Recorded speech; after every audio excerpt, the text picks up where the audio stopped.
নমস্কার বন্ধুরা, আমার ভালোবাসা রান্নার চ্যানেলে আপনাদের সবাইকে স্বাগত।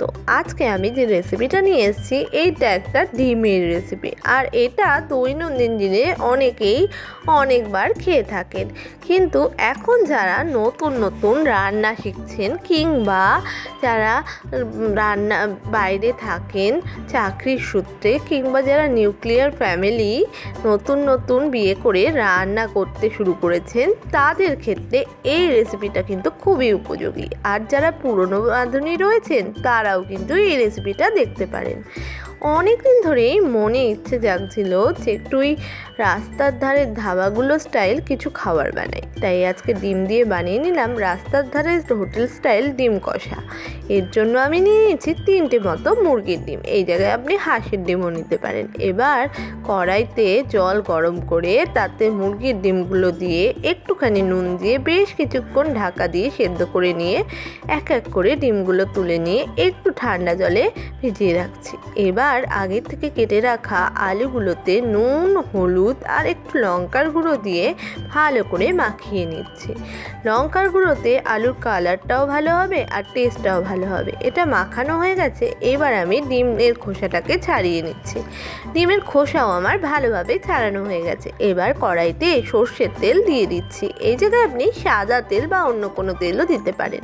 সর্ষের তেলটা কাঁচা থাকা অবস্থায় আলুগুলো দিয়ে দিচ্ছি, এতে আলুটা ভালো সিদ্ধ হয়। এটা নাড়াচাড়া করে কিছুক্ষণ ঢাকা দিয়ে আবার সেমভাবেই ডিম সিদ্ধগুলোর মধ্যে নুন, হলুদ আর কাশ্মীরি লঙ্কার গুঁড়ো বা এমনি যে কোনো লঙ্কার গুঁড়ো মাখিয়ে নিয়েছি।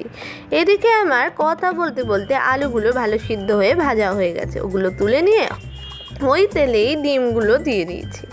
ডিমগুলো দিয়ে বেশ কিছুক্ষণ নাড়াচাড়া করে উল্টে পাল্টে লাল লাল করে মোটামুটি করে ভেজে নিয়ে আবারও একটা বোলের মধ্যে তুলে নিয়েছি। এবার ওই কড়াইতে ডিম ভাজার তেলের মধ্যে দিয়ে দিলাম গোটা জিরে, একটা গোটা তেজপাতা আর একটুখানি গোটা গরম মশলা দিয়ে ওটাকে ভালো করে নাড়িয়ে চাড়িয়ে মিশিয়ে নিচ্ছি। এটা যখন গরম হয়ে উঠেছে আগের থেকে কুচানো পেঁয়াজগুলো ওর মধ্যে দিয়ে দিলাম, দিয়ে ভালো করে নাড়িয়ে চাড়িয়ে ভেজে নিচ্ছি।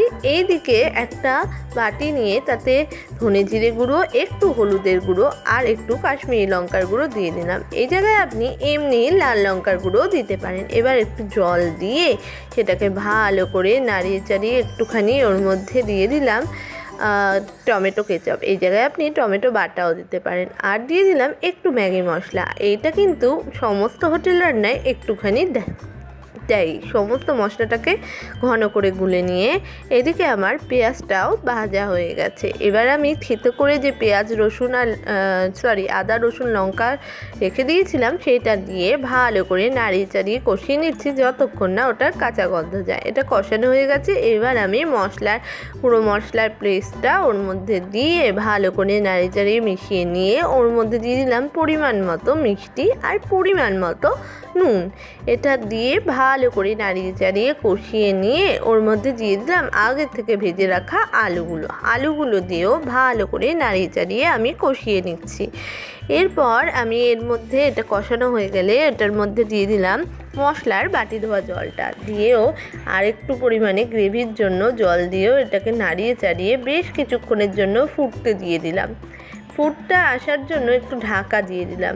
এদিকে আমার ঢাকনা খুলে দেখে নিচ্ছি আমার কিন্তু ডিমের ঝোলটা ভালোভাবে ফুটে গেছে। এবার আমি একটু নাড়িয়ে চাড়িয়ে ওর মধ্যে ভেজে রাখা ডিমগুলো দিয়ে দিলাম। আপনারা কষানোর সময়ও ডিমটা দিয়ে একেবারে কষিয়ে জল দিয়ে দিতে পারেন। আমি কিন্তু এই প্রসেসটা ফলো করি, তাই আমি এই প্রসেসে করেছি। এটা কিন্তু ভালো করে কষে গেছে। এবার আমি এটাকে নামিয়ে নিচ্ছি। তো তৈরি হয়ে গেছে আমাদের রাস্তার হোটেলের স্টাইলের ডিম কষার রেসিপি। এবার আমি টেস্ট করে দেখব এটা ঠিক কেমন লাগছে। এটা জাস্ট জমে গেছে।